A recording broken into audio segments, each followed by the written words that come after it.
Assalamualaikum warahmatullahi wabarakatuh. Perkenalkan, saya Atratul Janah, motivator magang di Bimba Polres Indah. Dalam video ini, saya akan menjawab beberapa pertanyaan untuk memenuhi tugas belajar di luar kelas hari ke-17.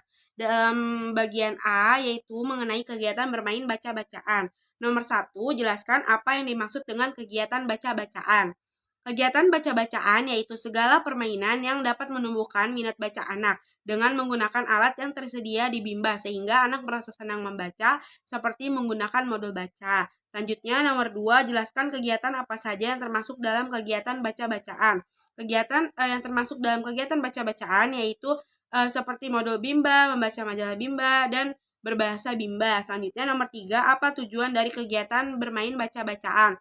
Tujuannya yaitu agar anak senang dan dapat menumbuhkan minat baca anak secara intrinsik dalam diri anak sendiri. Selanjutnya nomor 4, kapan kegiatan bermain baca-bacaan tersebut dilakukan oleh motivator? Kegiatan baca-bacaan dapat dilakukan oleh motivator sepanjang kegiatan proses belajar berlangsung, dapat di awal, di tengah, maupun di akhir kegiatan. Selanjutnya nomor 5, mengapa kegiatan bermain baca-bacaan menjadi kegiatan prioritas utama yang harus dilakukan oleh motivator? Jawabannya yaitu karena membimbing dan menumbuhkan minat belajar anak menjadi salah satu fokus utama dari Bimba IUEO, sehingga bermain baca-bacaan harus menjadi kegiatan prioritas utama motivator agar anak dapat menumbuhkan minat bacanya. Selanjutnya nomor 6, apa yang harus dievaluasi oleh motivator ketika kegiatan anak bermain baca-bacaan? Ada 2 hal yang harus dievaluasi oleh motivator, yakni yang pertama, afeksi atau bagaimana ekspresi anak selama kegiatan baca-bacaan berlangsung. Apakah anak tersebut senang ataupun tidak. Dan hal kedua yaitu dapat dilihat dari kognitifnya dengan cara apakah anak sudah terampil atau belum dalam bermain modul baca-bacaan. Selanjutnya, nomor 7, bagaimana cara menerapkan kegiatan bermain baca-bacaan bersama anak. Cara menerapkannya yaitu dengan menggunakan modul baca Bimba serta diselingi dengan berdialog dengan anak. Selanjutnya nomor 8, apa dampaknya jika motivator tidak menerapkan permainan baca-bacaan? Dampaknya yaitu anak akan cenderung malas untuk belajar membaca karena anak tidak tertarik dan juga anak akan merasa gampang bosan. Selanjutnya nomor B, ada pertanyaan mengenai teori jam bandul.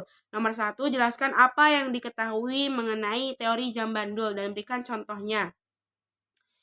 Teori jam bandul menurut saya merupakan kegiatan baca-bacaan yang diselingi kegiatan lain seperti menulis ataupun berhitung.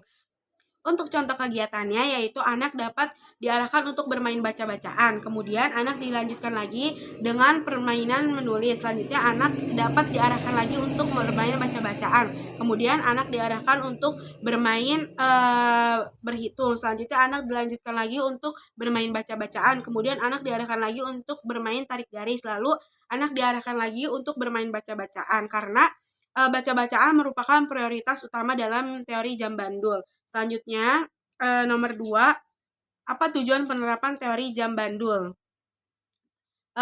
Untuk tujuan dari penerapan teori jam bandul yaitu anak lebih fokus bermain baca-bacaan menggunakan metode Bimba agar anak tidak mudah bosan. Selanjutnya, nomor 3, kapan motivator menerapkan teori jam bandul? Motivator dapat menerapkan teori jam bandul sepanjang kegiatan bermain sambil belajar di Bimba. Selanjutnya, nomor 4, bagaimana cara menerapkan teori jam bandul? Cara menerapkannya yaitu dengan mengarahkan anak untuk bermain baca-bacaan, terus melakukan kegiatan selingan, kemudian memberikan reward.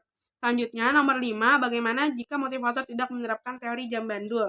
Jawabannya, apabila tidak menerapkan teori jam bandul, motivator akan merasa kesulitan dan anak tidak akan senang melakukan proses bermain sambil belajar dan anak juga akan mudah bosan. Selanjutnya, nomor 6, apa dampaknya jika motivator tidak menerapkan teori jam bandul? Dampaknya adalah anak tidak akan tumbuh minat belajar bacanya, sehingga kemampuan anak tidak akan meningkat.